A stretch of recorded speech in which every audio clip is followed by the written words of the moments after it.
ایک مرتبہ یہ وظیفہ اسی طرح پڑھ لے، پھر وظیفہ ختم ہوتے ہی لوگ آپ کے گھر پیسے دینے آ جائیں گے۔ صرف 15 منٹ کا وظیفہ ہے۔ اِنَّا أَعْطَيْنَاكَ الْكَوْثَرَ، خدا کی قسم یہ کروڑوں کا مالک بنا دینے والی وظیفہ ہے۔ بسم اللہ الرحمن الرحیم۔ السلام علیکم ورحمۃ اللہ وبرکاتہ۔ محترم ناظرین کرام، وظیفہ پورا ہوتے ہی لوگ آپ کے گھر دولت دینے آ جائیں گے۔ 15 منٹ کا وظیفہ ہے، یہ کروڑوں کا وظیفہ ہے۔ آج کا یہ وظیفہ بالکل آسان سا وظیفہ ہے۔ زندگی بھر آپ کو کبھی ایسی وظیفہ نہیں ملے گا ہو۔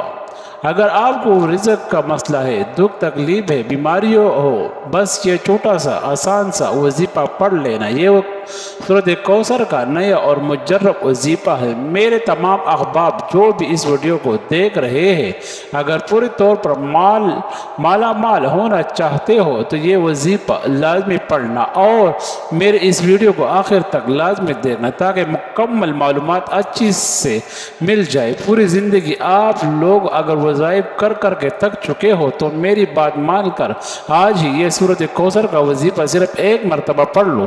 آپ لوگ اپنی پوری زندگی میں اس وظیفے کو ایک بار پڑھ لو گے تو انشاءاللہ پھر بڑی سے بڑی مشکل ہوگی اور بھی اللہ پاک کے فضل و کرم سے حل ہو جائیں گے، اور بڑی سے بڑی رقم کی آپ کو اگر ضرورت ہوگی تو وہ ضرورت بھی آپ کی پوری طور پر پوری ہو جائے گی۔ میرے بہنوں اور بھائیوں، آپ لوگ ہمیں شکایت کرتے ہیں کہ ہم جو بھی وظائف کرتے ہیں وہ اثر نہیں کرتے۔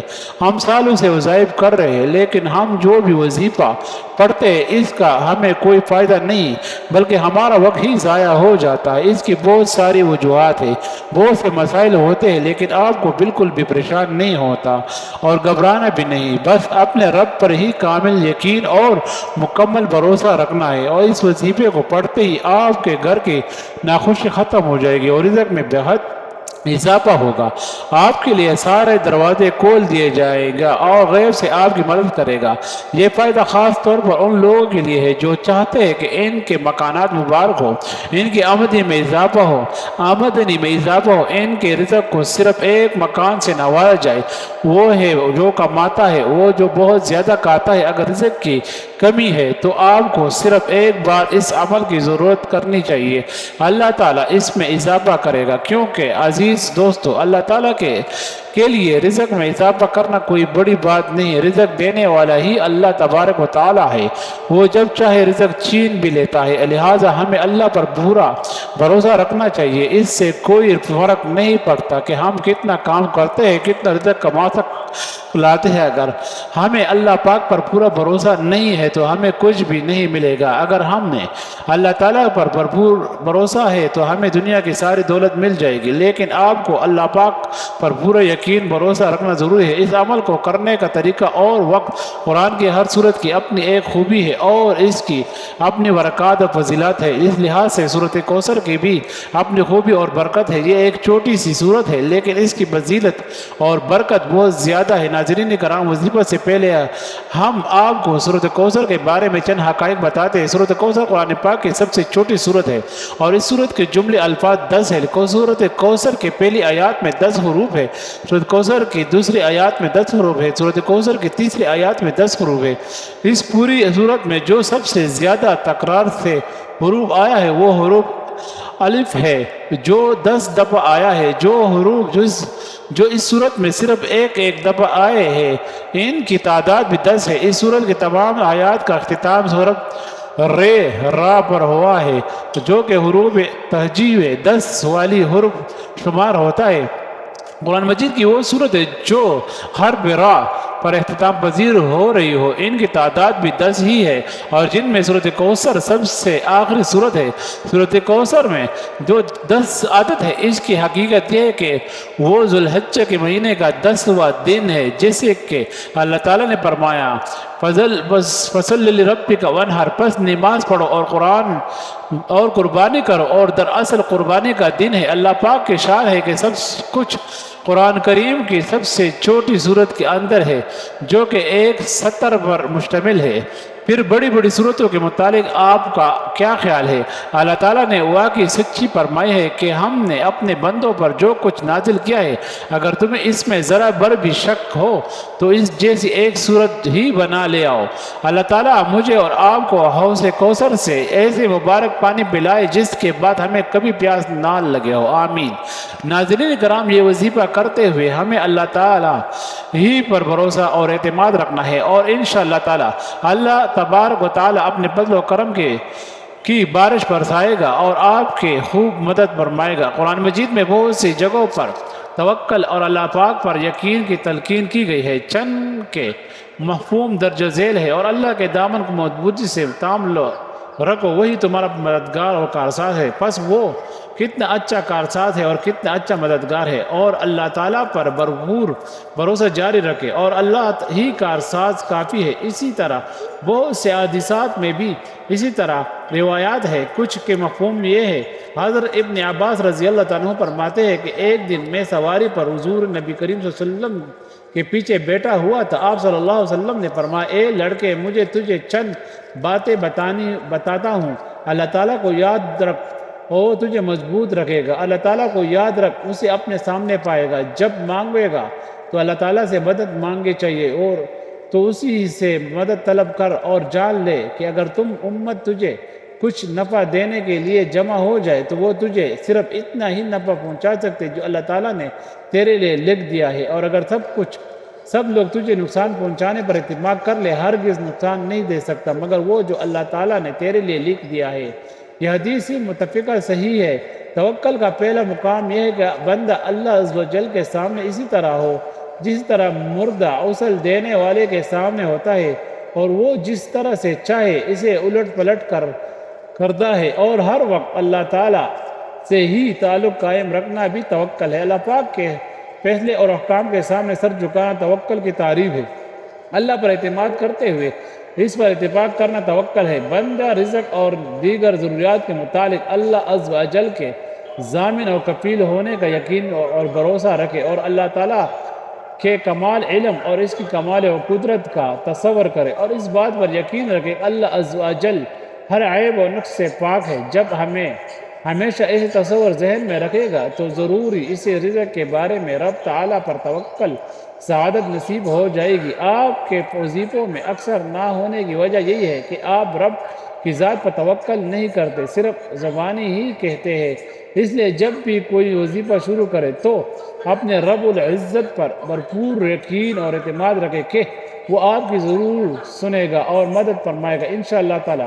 فائدہ نہ ہونے کی وجہ سے ایک یہ بھی ہے کہ جو وظیفہ آپ کو ویڈیو میں بتایا جاتا ہے، آپ لوگ جلد بازی میں وہ ویڈیو ٹھیک طرح سے نہیں دیکھتے اور بھرپور وظیفہ سمجھتے ہی نہیں، اور دوسرا یہ ہے کہ آپ لوگ اگر تھوڑی بہت سمجھ بھی جاتے ہیں تو وہ وظیفہ کرنے جاتے ہیں تو جلد بازی میں کم یا زیادہ تعداد بھی کرتے ہیں۔ اس طریقے سے جتنے دن تک بتایا جاتا ہے اس میں مکمل وظیفہ کو، مکمل عمل کو پوری طریقے سے نہیں کر پاتے۔ اور میرے ناظرین، اس بات کا بہت زیادہ خیال رکھا کرو کہ میں سب سے پہلے تو ویڈیو پوری دیکھا کرے، اور جب وظیفہ کرے تو جتنی بار آپ کو پڑھنے کا بتایا گیا ہے اور جتنی مقدار میں بتایا گیا ہے اور جتنے دن کا بتایا گیا ہے اس پر لازمی عمل کرنا ہے۔ یہ وظیفہ آپ کسی بھی نماز کے بعد پڑھ لینا۔ اگر آپ کسی بھی وقت کی نماز کے بعد کر سکتے ہو، فجر، ظہر، عصر، مغرب، عشاء یا تہجد، غرض جب بھی آپ نماز پڑھے اس کے بعد کر لے۔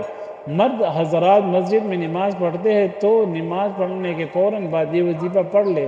میری بہنیں جو ہے وہ گھر میں نماز پڑھتی ہے تو وہ گھر میں ہی یہ وظیفہ نماز کے فوراً بعد پڑھ لے۔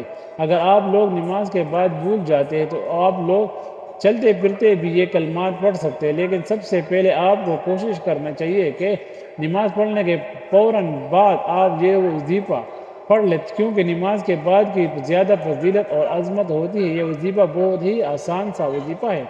جب آپ کی نماز پوری ہو جائے اور آپ بالکل سیدھا بیٹھے ہو، سلام پھر جس طرح احتیاط میں بیٹھتے ہیں تو اسی طرح ہی بیٹھے رہے، اور سب سے پہلے ایک مرتبہ اعوذ باللہ من الشیطان الرجیم پڑھے، پھر ایک مرتبہ بسم اللہ الرحمن الرحیم پڑھے، اس کے بعد اول و آخر تین مرتبہ درود پاک پڑھ لیں۔ میں درود پاک آپ کو کوئی سا بھی پڑھ سکتے ہو جیسے کہ آپ صلی اللہ علیہ وسلم بھی پڑھ سکتے ہو۔ ایک مرتبہ درود ابراہیم میرے ساتھ ثواب کے طور پر پڑھ لیں۔ اللہم صلی علی محمد وعلی آل محمد کما صلیت علی ابراہیم وعلی آل ابراہیم انکا حمید مجید۔